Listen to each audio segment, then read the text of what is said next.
What's up everyone, Ted Forbes. Welcome back to the Art of Photography. A few weeks ago I did a video on the Adobe Creative Cloud 2015 updates, and we looked at some of the new features on the desktop side of things. And as I mentioned in that video, they've made some improvements to the mobile apps as well. Now, I will be the first to admit I haven't done a lot of what I would determine to be more serious work on the mobile side of things, mainly because of the way you need to get files to and from your phone, the way you tend to work on there, that nothing is really seamlessly integrated.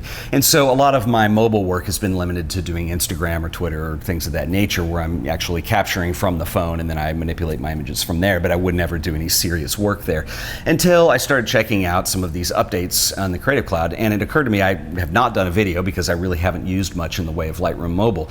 And Lightroom Mobile it's not new, and it was released last year, but it seemed like another photo app to me on the mobile side of things.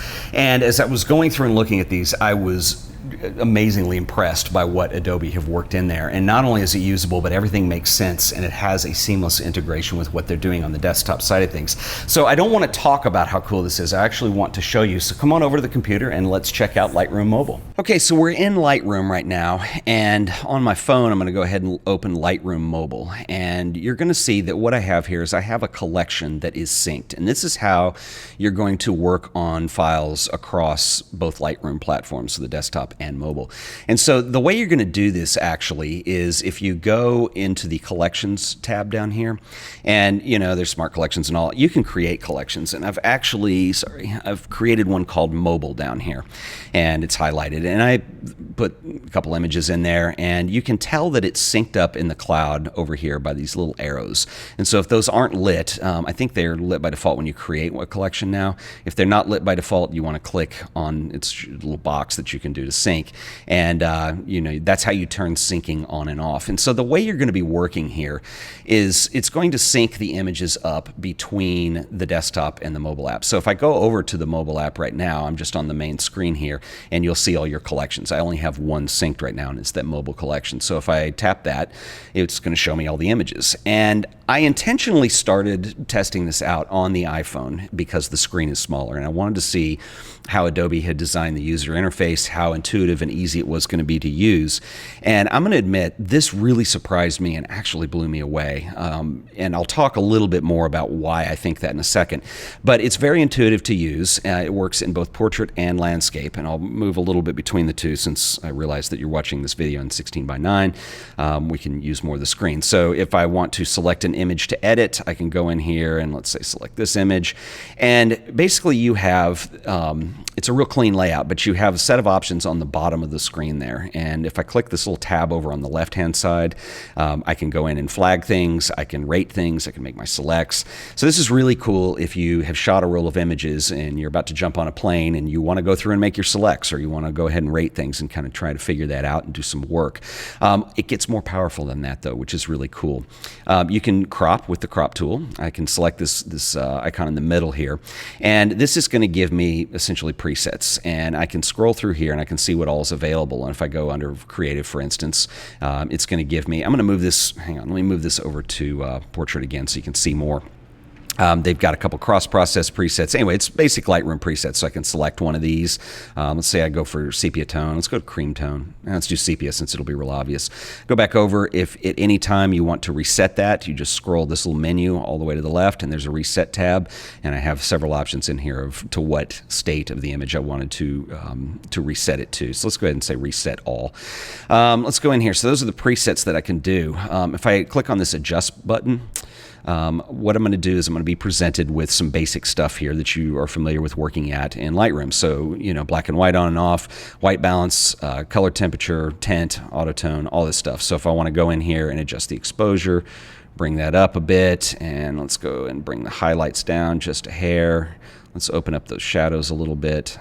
And I can go in and I can create more contrast in the image. Anyway, it's basic stuff that you're used to seeing and doing in Lightroom. Bring the exposure back down, make that sky more dramatic, which is very cool. Again, if you want to reset that, I can swipe all the way over and I can hit reset. You can go back to a previous state. This is cool too. We're in the adjustments tab, and you see this little aperture icon over on the left-hand side next to the black and white off deal. If I click on that, it's going to give me some more options. So this is the basic settings. I can go into tone curve, and I can actually go in and just use my thumb if I want to create more of an S curve on that and create even more contrast and drama. I have those options. You have full adjustment of curves there, which is really cool. Again, you can reset at any time. I can go in here and adjust the vignetting. Click that again. I can go in here and adjust the color in black and white. And this is really cool because I can go in here and really get specific with colors that I want to pop out and bring my greens back, maybe I'll bring them in a little bit. Anyway, whatever it is that you're doing. I'm just talking while I'm doing this. You know, not perfect, but let's say that that's the best I was doing on the airplane there, and I'm ready to go back. Okay, so I completely forgot to mention, just because I skipped over it and had a brain fart, but there's a couple gestures that work really cool, and I know that you're just looking at a screenshot of the phone, but if you want to do selects on here, when I have my image up, you know, I can scroll through the image just by swiping left or right. The other thing I can do is if I swipe up or down, I can change this to unflag, reject, unflag, or pick. And so that's a really cool way of doing selects in here as well. I can also go change my star ratings on here if I use the menu over here. The other cool thing that you can do, and this requires a 3-finger tap, but if I use 3 fingers and tap on the screen, I can preview my before and after changes. So if you tap and hold with 3 fingers, it will show you the before and the after. This is really nice if you are just trying to get a feel for the edits that you made, what the differences are, and you know, you can do this on the Lightroom desktop. Anyway, I just forgot to mention the 2 gestures because that's another way of working really quickly with mobile. Now, what's cool about this is the way that Lightroom has synced. And so what it does, and this is actually really cool, is you're not moving a raw file over to the phone here. What it does is it's doing a JPEG preview, but it's bringing all those adjustments over. So what it's doing is it's syncing those adjustments back to the computer. So let me make a real obvious edit here that you're going to be able to pick up on the video really well. Let's go to presets, and let's go to creative, and let's do a really ugly cross process here. I'll turn it green. So anyway, not a great edit, obviously, but I'm going to go ahead and let's force sync. So I can go ahead and get that going now. It's going to sync the adjustments. And then what you're going to see, it's going to upload there. So now if I go back over to the desktop, you're going to see my ugly green images there, and I can actually go into develop here, and I can go ahead and work on these. Boy, it's really bad. Probably want to not go with that look. But anyway, you can see that the other adjustments I made to these images held true as well. And this is a really cool way of working. And the reason I think that this is really changing things up is that, you know, the 2015 Creative Suite updates came out, and everybody just talks about this dehaze tool ad nauseum. And that really, for me, is not a big game changer. And I was kind of snarky about that in the last video that I did. But what is a game changer is the way we're working on mobile right now.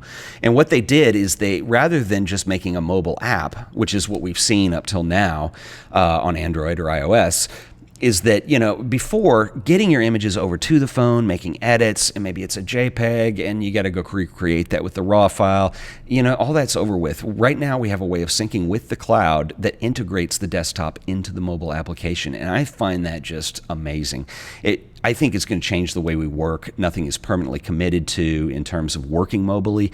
So if you're concerned about a smaller screen or resolution or whatever that is, you can go in and continue to fine tune this on the desktop app later. And I think this is an amazing way to work personally. And I think Adobe have really, really changed the game on this. Anyway, that is Lightroom Mobile and how you're going to sync your images to work in conjunction with Lightroom on the desktop. I want to give a shout out real quick to our sponsor today, who are the awesome folks over at lynda.com. And if you're not familiar with lynda.com, I think this is a good time to mention them because, you know, a lot of the stuff that's new when Adobe puts out a Creative Suite, there's a lot of stuff to it. And Lynda have one of the most extensive and I think one of the best quality libraries of training that you're going to find anywhere online. So if you want to go in here and really dig into Photoshop and Lightroom and what all's new in the new updates, they have essential training for all these. If I can go up and browse the library, you can even search. Let's just say Lightroom. And let's say 2015, let's see what comes up. Yep, Creative Cloud updates. And they have entire courses, or you can just watch a couple videos if there's something specific you're looking for. And Lynda, I've been a subscriber to them for years, way long before I had the show. And this is what they've always been extremely good at is software training, particularly with creative software like Adobe stuff. And they have moved on and branched out beyond that now, and they offer a lot more with just general photography courses and things like that. But this is really where they shine. And they actually have a deal right now for Art of Photography viewers where you can get 7 days of unlimited access absolutely free. I would take them up on that and go in here and take a couple courses and spend a week learning the essential training for all the Creative Cloud updates for 2015 so you can really become a power user at this stuff. This is how I do it, and I think there's just some amazing stuff in here. They have a relationship with Adobe where, you know, they get all this stuff in advance, so these titles are ready when the software comes out, and they have access to Adobe, and they really know how to dig deep into the software and do stuff. So if you want to check out the free trial, I'm going to give you a link to go to, and you're going to go to lynda.com/AOP. That is Lynda with a Y, lynda.com/AOP.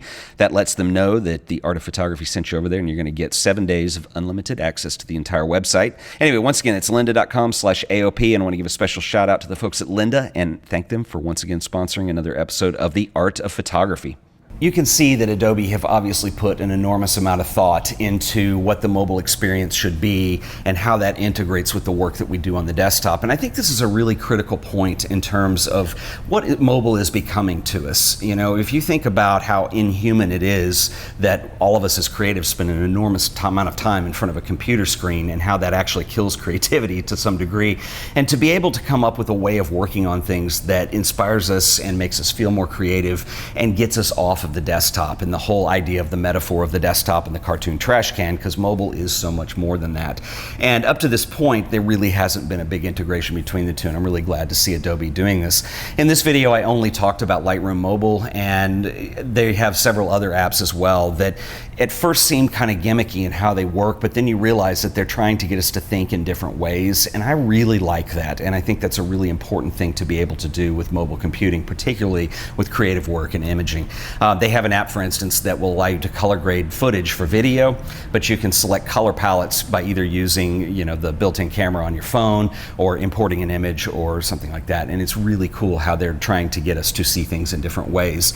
Anyway, I'm really impressed that Adobe have done this. I think it's a very important step as photographers to move in this direction, and I think they've done a wonderful job. So I will do more videos on things related to Adobe and mobile in weeks to come, but until then, it's about all I got for today. If you enjoyed this video, please remember to like it and share it with your friends, and as always, subscribe to The Art of Photography so you'll be up to date on all the latest and greatest videos that we're doing. I got a big month coming up with a lot of cool stuff planned. I'll be going to LA at the end of the month. We'll be doing a meetup, and I have 2 major things that I'm trying to iron out for the show, and I will reveal what those are in the coming weeks. So once again, guys, this has been another episode of The Art of Photography. I'll see you guys in the next video. Later.